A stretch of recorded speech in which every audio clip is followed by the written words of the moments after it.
बिस्मिल्लाहिर्रहमानिर्रहीम। अस्सलाम वालेकुम। मैं शेफ़ फातिमा और आज की रेसिपी की तरफ चलते हैं। तो व्यूअर्स, आज मैं आपके लिए winter special dry fruit energy laddu की रेसिपी लेकर आई हूँ। और ये लड्डू हम घी और चीनी के बगैर बनाएंगे और ये फुल एनर्जी लड्डू तैयार होंगे जो कि बच्चों और बड़ों के लिए सर्दी में बहुत ही फ़ायदेमंद साबित होंगे। तो इस मज़ेदार रेसिपी को झट से तैयार करते हैं और मैं आपको बताती हूँ कि मैंने कौन कौन से ड्राई फ्रूट लिए हैं।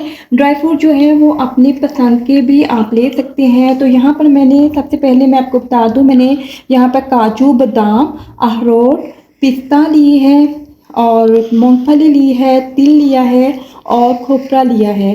तो चलिए, पिसा हुआ खोपरा लिया है। तो चलिए अब अपने चूल्हे की तरफ चलते हैं और मैं आपको साथ साथ बताती हूँ कि हमें इन्हें किस तरह से तैयार करना है। व्यूअर्स, यहाँ पर मैंने एक पैन रखा है और सबसे पहले मैं बादाम, अखरोट, काजू और पिस्ता को इसमें रोस्ट करूँगी।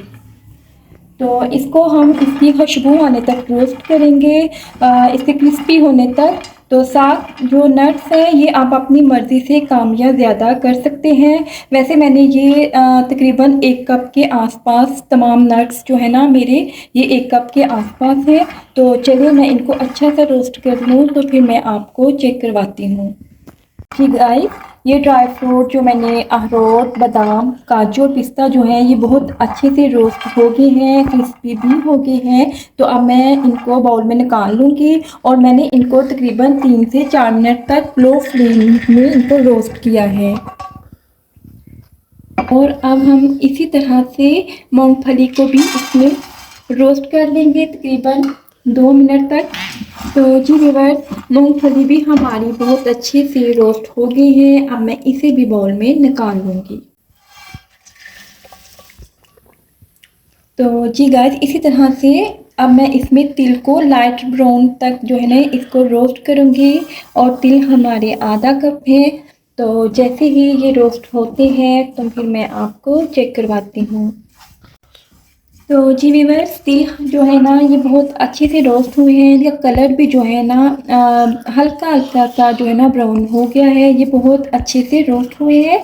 तो अब इस टाइम पर मैं इसमें खोपरा डाल दूंगी, पिसा हुआ खोपरा। तो अब मैं इसको भी जो है ना तकरीबन 2 मिनट तक इसमें रोस्ट करूँगी। तो जी व्यूअर्स, ये भी बहुत अच्छा सा रोस्ट हो गया है। अब मैं फ्लेम को ऑफ कर दूंगी और इसको एक जो है ना कटोरी में मैं निकाल लेती हूँ। तो अब हम अपने अगले स्टेप की तरफ चलते हैं। तो जी व्यूअर्स, अब ये रोस्ट किए हुए ड्राई फ्रूट मैं एक ब्लेंडर जार में डाल दूंगी और अब मैं इनको पहले दरदरा सा पीस लूँ और मैं आपको चेक करवाती हूँ। तो फिर मैं आपको बताती हूँ कि हमें तिल और जो खोपरा है वो किस टाइम पर ऐड करना है।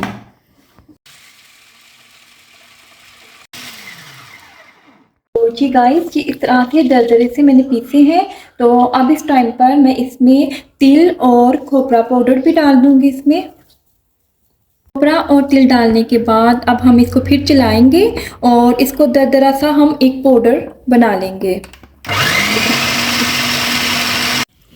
तो जी गाइस, ये हमने जो है ना दरदरा सा पाउडर बना लिया है। तो अब मैं इसको जो है ना बाउल में निकाल लूँगी।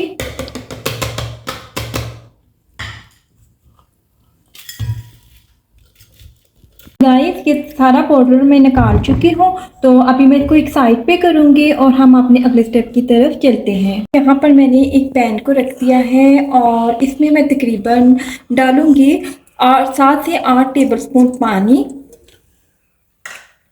और साथ ही यहाँ पर मैंने 1.5 कप जो है ना गुड़ लिया है।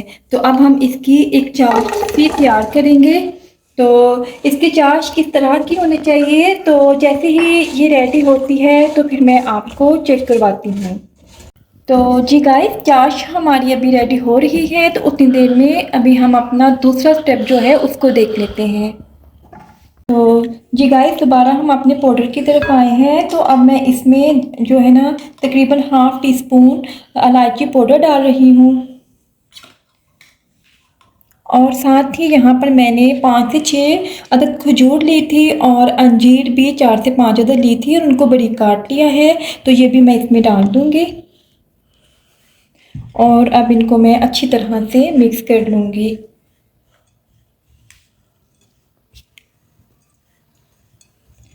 तो मिक्स करने के बाद और यहाँ पर मैंने एक ट्रे ली हुई है और उसको मैंने इस तरह से घी या ऑयल किसी के भी साथ आप जो है ना ग्रीस कर लें। तो चलिए अब हम दोबारा अपने चूल्हे की तरफ चलते हैं और अपने चाश को चेक करते हैं। तो जी गाइस, यहाँ पर चाश भी हमारी रेडी हो गई है और इसको हमने एक तार की शक्ल में बनाना है। तो ये देखिए, इसको इस तरह से चिपक रही है, एक तार की सूरत में ये आ गई है। तो ये रेडी हो गई है। तो इस टाइम पर ये जो हमने पाउडर तैयार किया है ड्राई फ्रूट का, ये सारा इसमें डाल देंगे और इसको इसमें अच्छी तरह से हम मिक्स कर लेंगे। तो जी गाइस, मैं मिक्स कर चुकी हूँ। तो चलें अब हम इसको अपनी ग्रीस हुई ट्रे में निकालते हैं।